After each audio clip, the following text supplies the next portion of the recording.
விஜய் எல்லா கட்சியுமே விமர்சனம் பண்ணியிருக்கார்.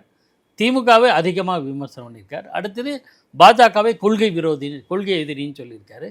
ஒரே ஒரு முறை அதிமுகவையும் விமர்சனம் பண்ணி, இப்போ யார் அவங்க எங்கே இருக்குன்னு அங்கே தெரியல, யார் கையில் இருக்காங்கன்னு தெரியலன்னு விமர்சனம் பண்ணார். அதோடு முடிஞ்சு போகுது. அதுக்கு மேலே அவர் கமெண்ட் பண்ணலை. ஆனால் ஒரே ஒரு கட்சியை பற்றி எப்போதுமே விமர்சனம் செய்ததில்லை, அது காங்கிரஸ். காங்கிரஸை பற்றி அவர் என்றைக்குமே பேசியதில்லை. அதனால் காங்கிரஸுக்கும் அவருக்கும் ஒரு அண்டர்ஸ்டாண்டிங் இருக்கலாம் அப்படின்னு யூகத்தின் அடிப்படையிலும் சில தகவல்களின் அடிப்படையிலும் நானே சொல்லியிருக்கேன்.